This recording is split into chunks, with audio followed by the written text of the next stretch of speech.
Greetings, everyone. And Gang Nehesu, not Velikete anymore, formerly Francesca Abbey. Aquaba, welcome to my Darts channel for my Diasporan African Repatriation Tourism Service, where we'll discuss everything about repatriating from the diaspora to Ghana and learn together what you'll need to know to make the journey, survive the cultural barriers, and enjoy the experience. Along the way, I will share with you my own personal experiences as I grow into my new life in Ghana. The topic for discussion today for this show is invited to the party but rejected at the door. This topic is referring to the conflicting attitudes among indigenous Ghanaians regarding African diasporan repatriation.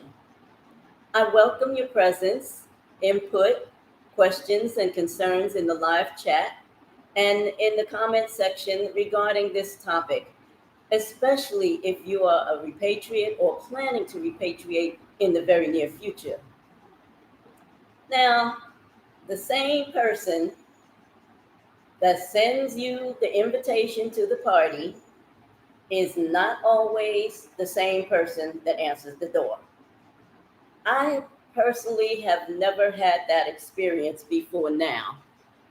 Anytime someone sent me an invitation to a party, that person was the one that answered the door and said, "Hey, glad you're here. Oh, glad to see you."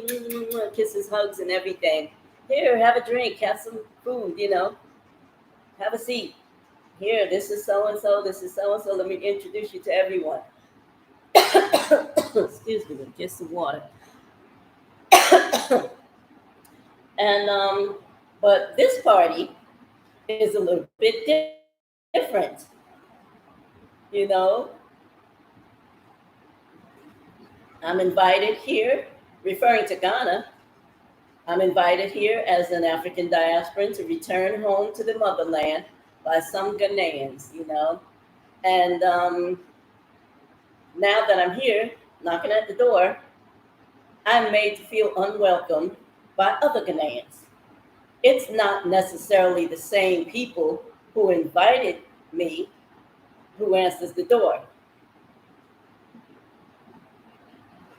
It's a different group of people with different attitudes who are obviously against the whole idea of African diasporans repatriating to Ghana for various reasons. Ideally, the person who sends the invitation and the person who opens the door should be on the same page, if not the same person. This is not exclusive to my experience alone. There are so many African diasporans that have repatriated here that are facing similar experiences, and I know you're out there. I want to hear from you.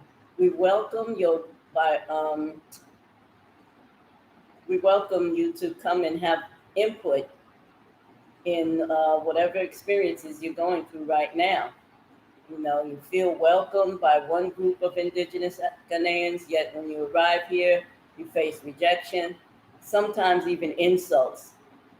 And there's no realistic pathway to citizenship, especially for elderly repatriates who can't wait 15 years to apply for citizenship. Me, myself, I'm 66 years old. I may not have 15 more years or 15 more minutes to live waiting for citizenship, waiting to apply for citizenship. It leaves people perplexed as to whether they should return home to the motherland or not, or even consider coming here to visit. This leads to a great detriment to Ghana's tourism industry, as well as to Ghana's ability to increase revenue and economic growth through expat participation. What are your thoughts on this topic? Please share with our viewers your thoughts, concerns, questions, or experiences. I'm opening the floor for discussion.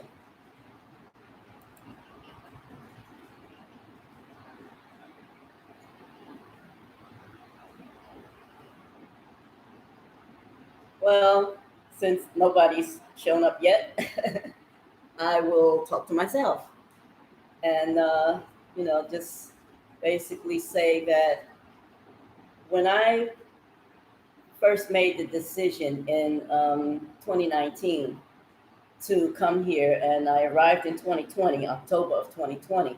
When I first made that decision to even come here, I had visions of embracing everyone, my what I call my indigenous African siblings, and not even cousins, but siblings, and them embracing me and welcoming me home. And I had visions of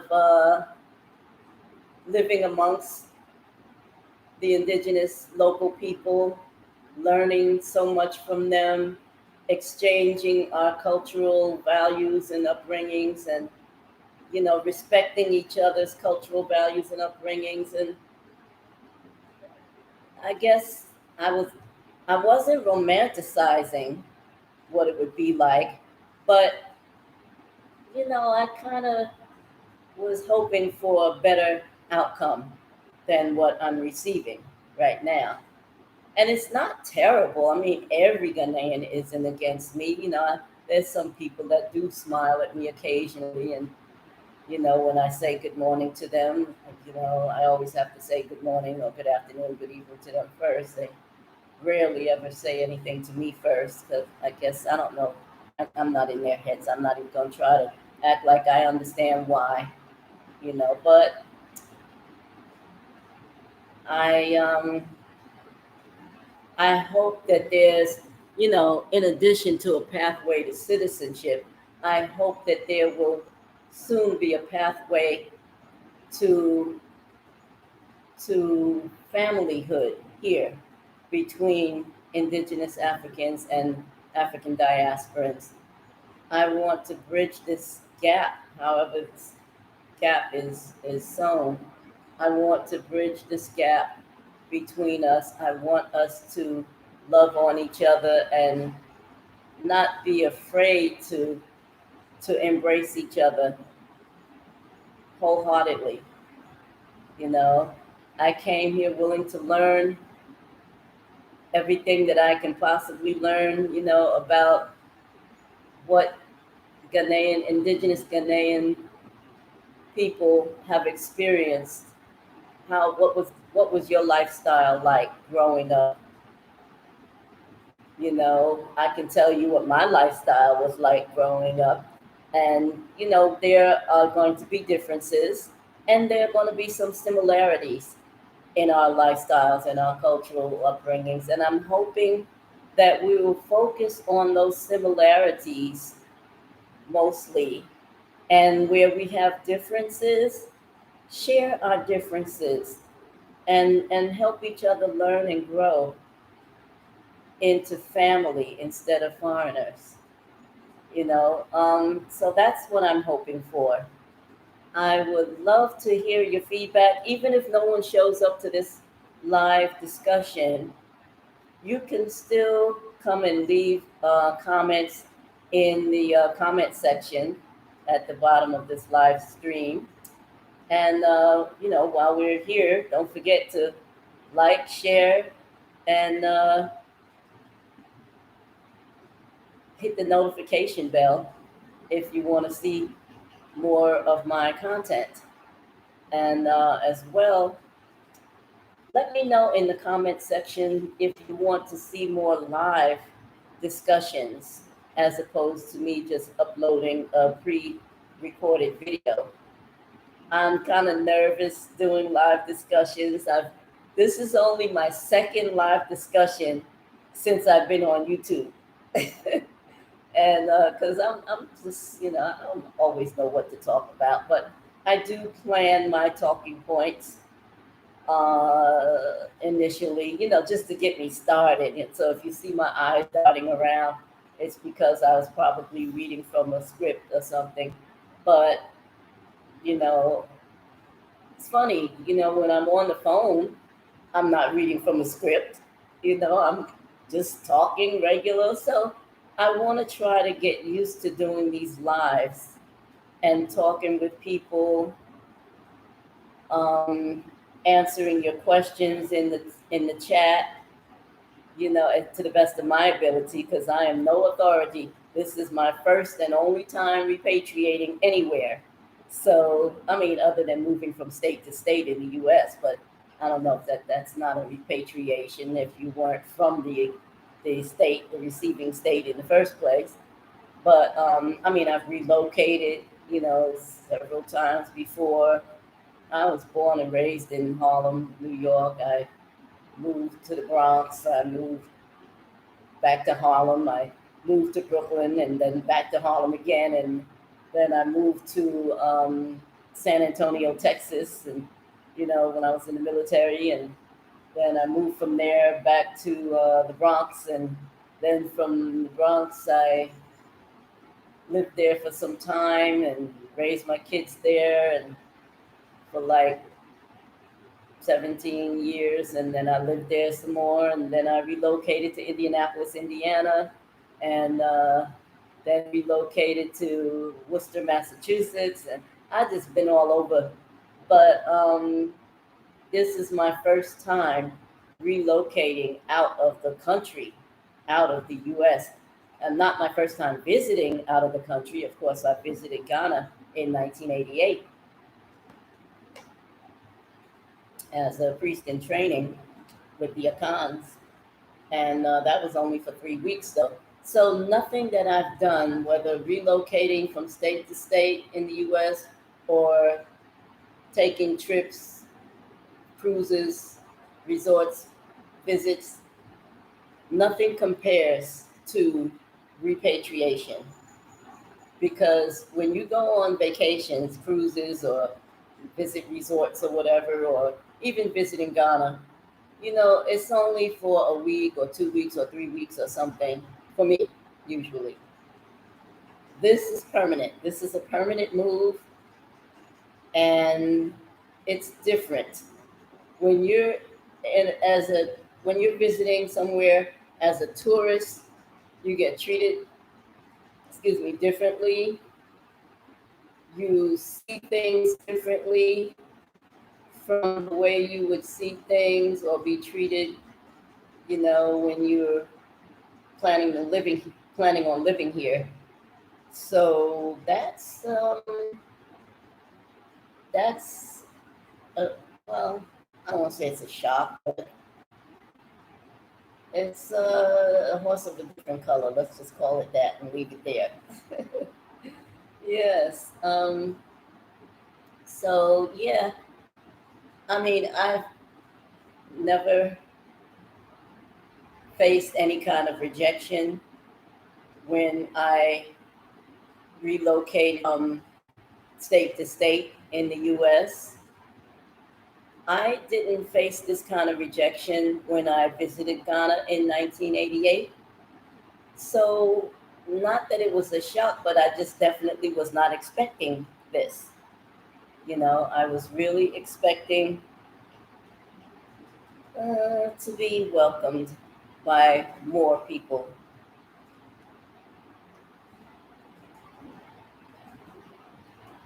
I'm not disappointed, and I'm not so thin skinned that, the behavior of some Ghanaians would run me back to the US, because, as I said in a previous video, I'm not going back, I'm going forward. Yes, indeed. So you can hate on me all you want, you know. I'm going to continue to love on you, Donna, and hopes that you'll love me back one day. Get to know me and get to know so many other wonderful African diasporans that have relocated here and are relocating here. Get to know us Talk to us, listen to us. We will listen to you, listen to each other, and learn each other and love on each other. Because bottom line, with all that Black people are going through right now in Africa, in the US, and all over the diaspora, wherever Africans are, in Europe, Asia, wherever we are, we need each other. We don't need to be divided right now over foolishness. Well, I don't like the way you wear your hair. I don't like your, the way you wear this. Or I don't, whatever the differences are, we need to squash that. We seriously need to squash our differences or try to understand them, at least try to understand each other's differences, and then move from there to try to love on each other. The more we increase our knowledge of each other's similarities, the more we decrease the differences by getting to know and understand each other's differences, the closer we'll come together and be more like family than foreigners. I said it again. That word, we need to change that word when it comes to Black people. We need to change that narrative because, I mean, I didn't. When I say I, I'm really referring to my ancestors whose spirits still dwell inside my body. I won't speak for anybody else's ancestors or their bodies, but my ancestors dwell inside of my body. And so when I say I actually mean we. We did not walk away from Africa willingly. We were taken, we were stolen like property and stored on a ship like cattle and shipped somewhere and sold to people that were not very nice to us. And we struggled and struggled and struggled. Some of us didn't make it through the Middle Passage. Some of us, once we got through the Middle Passage, stepped off the ship, saw what was going on, turned around and walked back into the water and tried to walk all the way back to Africa. Some of us, I think, was it in the movie Amistad?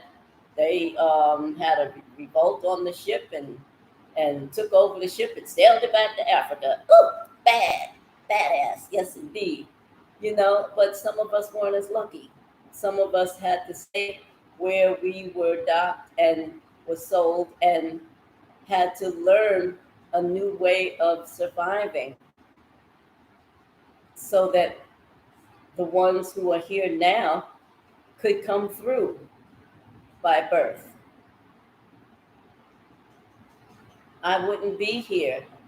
A lot of us would not be here right now watching this video or participating in this video if it wasn't for our ancestors who found ways to live, to survive slavery. Or they want to call it nowadays, they call it human trafficking, whatever you want to call it. Those ancestors who survived and begot our parents and our grandparents, our parents, and begot us, and who begot us. We're fortunate to have lived to a point and positioned ourselves where we could return home and walk through the door of no return in the opposite direction and mock those enslavers in their faces to say, oh, door of no return? I think not. We are returning home because in each individual body, now I'm going to say it, dwells the ancestral spirits, hundreds and hundreds of ancestral spirits that were stolen from Africa and returning home to the motherland. So, yes, I am just a vessel containing African spirits that are returning home, that have returned home. And when I transition to the next level in spirituality, I will be buried here in Ghana with those same spirits, and we all will dwell in the afterlife here as returnees. Yes, indeed. Let me get some of your thoughts on that statement alone. I know that I'm not going too deep for most of you, because most of you are a lot deeper than that, a lot deeper than I am when it comes to spirituality. Um, but you know, you have to kind of touch on that subject a little bit for people to understand where we're coming from when we're returning home. I'm not just returning myself home, I'm returning ancestral spirits home as well. So, well, I was planning for this to be a long, long discussion with lots and lots of participants, but being that it's my first live, and I did advertise ahead of time in what do you call it? WhatsApp and on Facebook. I did, let a lot of people know that I'm going to be going live, but oh well, I'm not going to be disappointed because let me see, this is my first live in several months. It's not my first live. I did my first live several months ago. So this is my second live, but the first in a very long time. And I've been, oh, what do you say? Procrastinating, hesitating, agonizing over going live. And but I think the more I do it, the more comfortable I'll be with it. And the reason why I only gave short notice before I went live is because I wanted to get this live done today. And I was afraid that either the network was going to go down or the electricity was going to shut off here.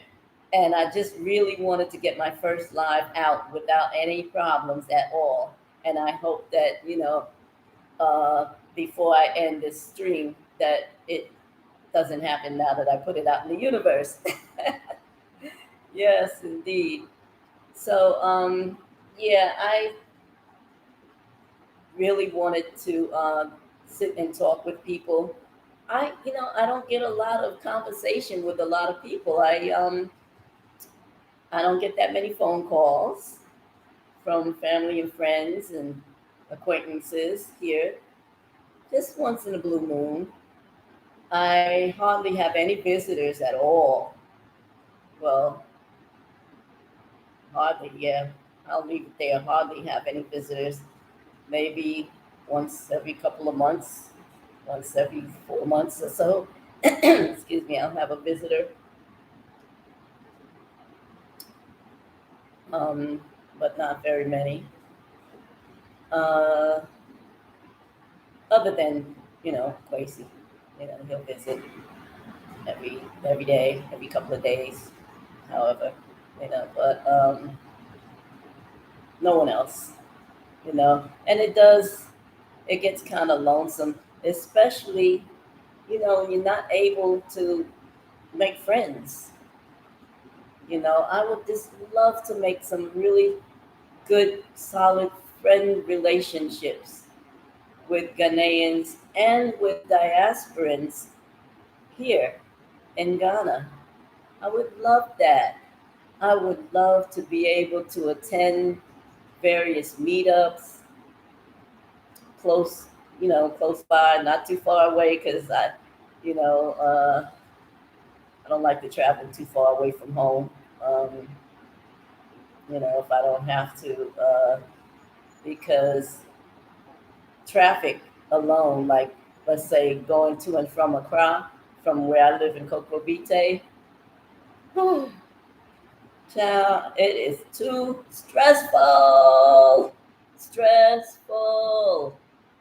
I don't care if you're in a car driving yourself or if you're in a taxi or taking trotro, motorbike. I don't get on motorbikes, but I see how they operate and I want to live. Oh my God, that is dangerous. So I don't venture too far from home. So if there's anyone within the South that's close to the Coco Vite area or Kasua area, Aplaku area, hit me up. Hit me up, and maybe we can set up a meetup or something and commiserate over what we go through here, um, or just share a knowledge, share recipes, share whatever, share ideas on how best to navigate and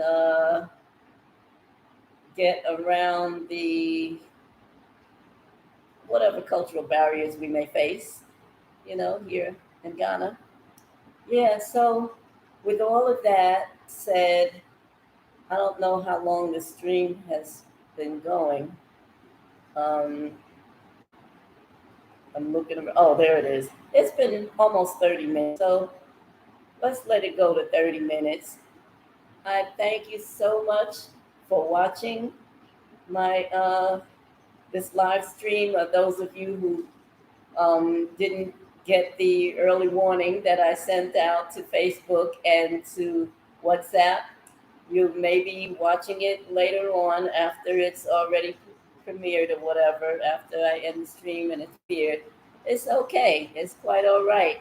You can still leave comments in the comments section. Hit the like button if you like. If this content resonates with your spirit and you really enjoyed what I had to say here today and want to hear more, hit the like button and share this video with others and hit the notification bell so that you can always be notified ahead of time when I'm going to go live again, or if I upload something new. And I'm trying to upload new content as often as possible. I don't want too many days to go by without uploading new content. I don't want my friends and subscribers to forget about me. I love you guys and I want you to love me back. All right. Well, peace and blessings to all of you. I will see you in the next video. Peace.